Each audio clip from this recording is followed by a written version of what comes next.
पूरे गांव में ढोल और घंटियों की आवाज गूंज रही थी। 9 बजने वाले हैं, सभी लोग अपने अपने घरों की ओर बढ़े। 9 बजने वाले हैं, सभी लोग अपने अपने घरों की ओर बढ़े। लोग जल्दी जल्दी अपनी दुकानों को बंद कर रहे थे।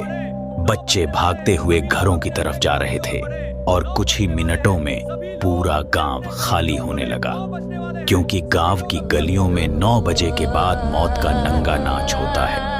गांव के मुखिया ठाकुर विक्रम सिंह ने अपने आदमी गोपाल को फोन लगाया। गोपाल, सब लोग घर पहुंच गए या नहीं? गोपाल ने घबराई आवाज में कहा। जी ठाकुर साहब, लगभग सब चले गए हैं। विक्रम सिंह गुस्से में बोले। लगभग नहीं, तू जानता है ना 9 बजे के बाद क्या होता है। फौरन सबको घर भेज, क्योंकि 9 के बाद रुद्रपुरा में इंसान नहीं कुछ और घूमता है। जी अभी भेजता हूं, कहकर गोपाल ने फोन काट दिया। उसी गांव में आरव अपने पिता विक्रम सिंह के साथ घर के अंदर था। विक्रम सिंह ने आवाज लगाई। आरव बेटा, जल्दी से जाकर सारे दरवाजे और खिड़कियां बंद कर दो।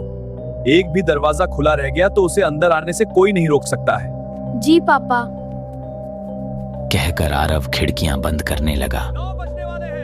हे चढ़ोरे, सब दुकान बंद हो गई अब। अरे काका, चाय तो पिला दे। अरे बावड़े, ढोल और घंटी की आवाज ना सुनी के तेने? 9 बजड़ को है, जल्दी से घर निकल वरना घर नहीं कहीं ओढ़ पहुंच जाएगा। बुढ़ा तू बहुत सोचता है, ये सब बस फालतू की बातें हैं, इतना दिमाग मत लगाया कर। सिब्बन बेटे, थाड्डे से बहस करड़ का समय ना है हमारे पास। बेहतर होगा कि 9 बजते पहले तू अपने घर पहुंच जा, क्योंकि अगर रास्ते में वो मिल गए ना तो दोबारा यहाँ मत आइयो, क्योंकि मैं दरवाजा ना खोलूंगा, समझ गया? जा यहाँ से अब। हाँ हाँ, जाता हूँ जाता हूँ। हाँ बोलो ठाकुर साहब। काका, सब लोग घर चले गए ना? सब चले गए। ठीक है, आप भी आज से खिड़की दरवाजे बंद कर लेना। रोज फोड़ करके यही बोले है तू। अरे 8 महीनों से गांव में कुछ ना हुआ तो अब के हो जाएगा। 8 महीने पहले जो हुआ था वो दोबारा भी हो सकता है, इसीलिए सावधानी जरूरी है। आरव खिड़कियां बंद कर रहा था, तभी पीछे से आवाज आई। सुनो बेटा, पर्दे भी लगा देना। पर्दे क्यों पापा? खिड़कियां तो बंद है। कुछ चीजें दरवाजों से नहीं, नजरों से अंदर घुसती हैं। हम पर्दे उनसे छिपने के लिए नहीं लगाते, बल्कि इसलिए लगाते हैं कि हम उन्हें देख ना सकें। अगर हम उन्हें देख लेंगे तो उनकी बातों में आ सकते हैं, और यही गलती इस गांव के कई लोग कर चुके हैं, क्योंकि एक बार उनकी बात सुन ली तो फिर वो आपकी नहीं सुनते। समझ गया। आरव चुपचाप पर्दे लगाने लगा, लेकिन जैसे ही उसने आखिरी खिड़की पर पर्दा डालने के लिए बाहर देखा, उसका दिल जोर से धड़कने लगा। उसने दौड़कर दरवाजा खोला और दरवाजे के बाहर अंधेरे में उसे कोई खड़ा दिखाई दिया। वो पहले से ही वहां खड़ा था, जैसे उसका इंतजार कर रहा हो। तभी एक जानी पहचानी आवाज आई। आरव बेटा। माँ, बेटा मैं ही हूं, मुझे अंदर आने दो।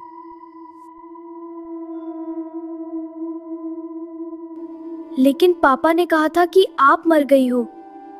तुम्हारे पापा झूठ बोल रहे हैं। मैं जिंदा हूँ, बस रास्ता भटक गई। आज बहुत मुश्किल से तुम्हारे पास पहुंची हूँ, जल्दी दरवाजा खोलो बेटा, मेरे पास ज्यादा समय नहीं है। आरव का दिमाग और दिल आपस में लड़ रहे थे। कभी कभी सबसे बड़ा जाल प्यार बनकर सामने आता है। आखिरकार उसने कांपते हाथों से दरवाजा खोल दिया। दरवाजा खुलते ही वह ठिठक गया, क्योंकि सामने कोई नहीं था, क्योंकि वो अंदर आ चुकी थी, लेकिन दिख नहीं रही थी। माँ आप कहाँ हो? वह घबराकर इधर उधर देखने लगा। तभी अचानक पूरे घर की लाइट बंद हो गई और अंधेरा छा गया। अंधेरा कभी खाली नहीं होता, उसमें कोई होता है। पीछे से किसी ने उसके कंधे पर हाथ रखा। वह डर के मारे चीखने ही वाला था कि आवाज आई। पापा! चुप चुप रहो बेटा, शांत हो जाओ। वो उसके पापा थे, लेकिन अगर वो पापा नहीं होते तो? तभी बाहर से वही आवाज फिर गूंजने लगी। आरव बेटा मैं आ गई, तुम कहाँ हो? आरव दरवाजा खोलो बेटा। आरव बोलने ही वाला था कि विक्रम सिंह ने उसका मुंह दबा दिया। उसे जल्दी से एक कमरे में ले जाकर बंद कर दिया, क्योंकि एक अनजानी आवाज का जवाब देना मौत को बुलाना होता है। धीरे से बोले, वो तुम्हारी माँ नहीं है। बाहर से आवाज लगातार आती रही, आरव दरवाजा खोलो बेटा। लेकिन विक्रम सिंह ने उसे अपने सीने से लगाए रखा, क्योंकि वो तब तक नहीं जाती जब तक कोई जवाब ना दे दे। डर के मारे आरव धीरे धीरे अपने पापा के कंधे पर सिर रखकर सो गया। सुबह होने पर विक्रम सिंह ने उसे उठाया, क्योंकि सुबह ही एकमात्र समय है जब वो गायब हो जाती हैं। चलो तुम्हें कुछ दिखाना है। दोनों गांव के बाहर पहुंचे, जहां एक पुरानी जंग लगी बस खड़ी थी। आरव ने पूछा, हम यहां क्यों आए हैं? यही वो जगह थी जहां सच्चाई दफन थी। विक्रम सिंह ने धीमी आवाज में कहा, यही तुम्हारी माँ की मौत हुई थी। आरव सन्न रह गया। क्या हुआ था उस रात? विक्रम सिंह ने गहरी सांस ली। तभी विक्रम सिंह पूरी कहानी बताने लगा। लेकिन कुछ कहानियां सुनने के लिए नहीं, सहने के लिए होती हैं। उस रात हम शहर से देर से लौटे थे। सुबह के 4 बज गए थे। सारे घर बंद थे। तभी उन्होंने हमें देख लिया, और 4 बजे वो सबसे ज्यादा ताकतवर होते हैं। हम भागकर इस बस में छिप गए। मैं अंदर चला गया, लेकिन तुम्हारी मां पीछे रह गई, क्योंकि किसी ने उसे बुलाया था, बिल्कुल आज की तरह। उसे एक बच्चे के रोने की आवाज आई। एक बच्चा अंधेरे में खड़ा था। उसने कहा वो डर गया है, लेकिन वो बच्चा नहीं था। तुम्हारी मां उसे बचाने गई, और तभी अंधेरे से कई परछाइयां निकल आईं। वो अकेली नहीं थी, वो कभी अकेले नहीं आते। उन्होंने उसे चारों तरफ से घेर लिया। कोई हंस रहा था, कोई उसे पकड़ रहा था। मैं सब देख रहा था, लेकिन डर इंसान को जिंदा होते हुए भी लाश बना देता है।